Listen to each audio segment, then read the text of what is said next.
The Eyes est une revue photographique annuelle et bilingue qui paraît en anglais et en français. Pas encore en espagnol, mais on pourrait en rêver. C'est une revue qui souhaite interroger à travers le médium photographique les faits culturels et sociétaux contemporains. À chaque numéro, une carte blanche regarde le monde depuis l'œil des photographes.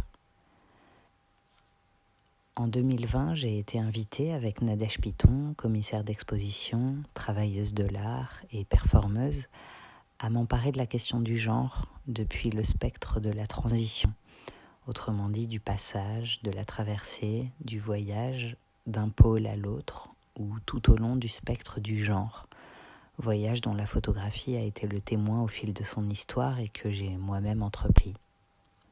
Nous avons choisi d'aborder cette question en appareillant le genre et la photographie à partir d'un spectre que nous fréquentons depuis toujours et qui est celui des identités transitives, mutantes, transgenres, queer, identités qui se sont construites en dehors ou contre ou à côté ou parallèlement au système dominant qui fait coïncider arbitrairement le sexe attribué à la naissance, le genre, l'expression de genre, l'orientation sexuelle des individus selon des normes binaires qui ne correspondent pas à la réalité vécue par beaucoup d'entre nous.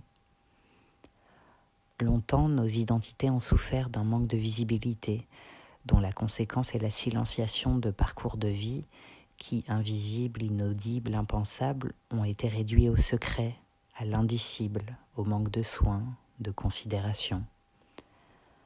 Nous sommes persuadés que la photographie contribue, d'ailleurs on en a des preuves depuis l'émergence de ce médium, à rendre visible et donc à faire exister nos identités dans les imaginaires comme dans la réalité quotidienne, sociale, politique et artistique.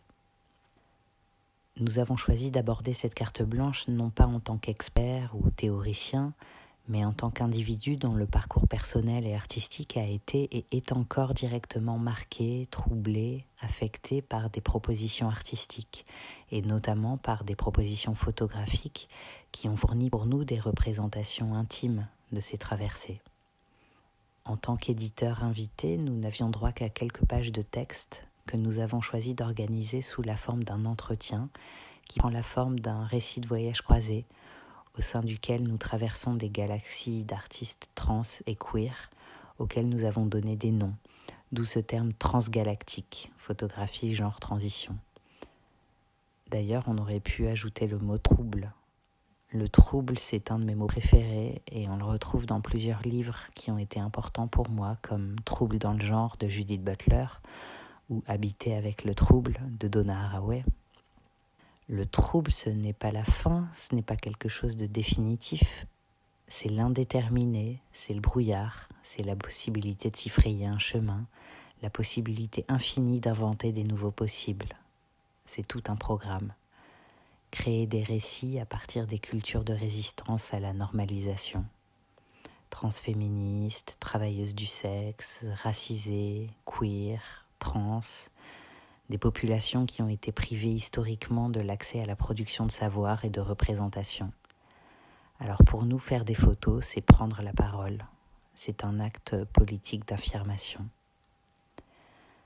Nadège et moi, nous avons cherché non pas à proposer une histoire exhaustive, impossible en 10 portfolios, du genre et de la photographie, mais à mettre en avant des travaux d'artistes qui sont elles-mêmes concernés par ces identités, ou qui, en tant qu'alliés, ont travaillé en collaboration avec des personnes concernées d'une manière que nous estimons juste, respectueuse, et qui ont contribué à produire des représentations positives de nos communautés.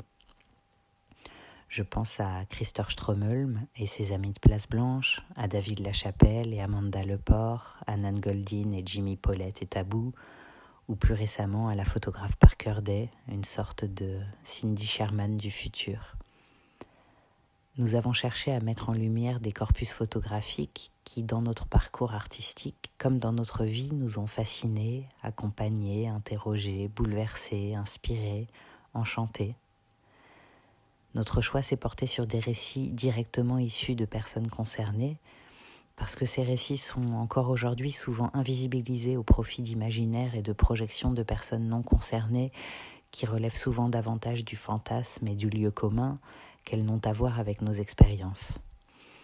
Nous avons choisi de présenter et évoquer à la fois des travaux d'artistes historiques ou pionniers, Claude Cahun, Molinier, Bascoulard, souvent très connus de l'histoire de la photographie, et d'autres travaux plus contemporains et transdisciplinaires comme ceux d'Annie Sprinkle, Ron Athey, Genesis P-Orridge, Julie Cheng.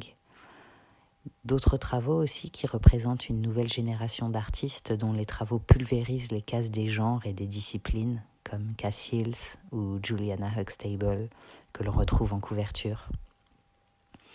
Et enfin, des portfolios d'artistes émergents ou non, qui souvent, sous la forme d'autoportraits inscrits dans une dimension collective, inclusive, réinventent le récit photographique en incluant des expériences auxquelles l'histoire de l'art n'avait encore jamais fait droit, considérant souvent tout discours non universel comme avant tout militant, et auquel nous faisons une place toute particulière car il constitue une archive contemporaine inédite de nos corps et de nos parcours singuliers. Ainsi, on trouve les travaux de Della Grace Volcano, Sailor de la Jaquette, Kamala Macrel ou Laurence Philomène, pour n'en citer que quelques-uns.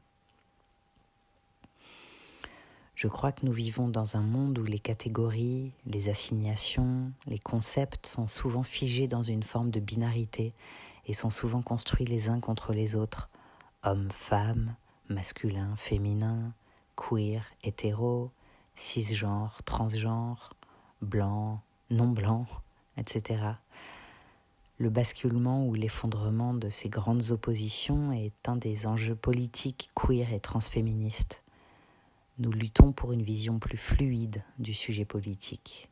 Et un de nos outils, c'est la réappropriation du stigmate pour affirmer nos choix. Alors ce que nous espérons, c'est que des gestes, des lucioles, comme ce numéro de Transgalactique, contribuent dans la mesure du possible à partager un regard différent sur ces oppositions et de les rendre possibles des rencontres transgressives et inédites entre elles. On rêve d'esquisser un nouveau rapport horizontal à soi, aux autres, aux membres de l'espèce humaine et des autres règnes, pour préfigurer un mouvement rêvé peut-être d'abolition des frontières, des binarités et des assignations.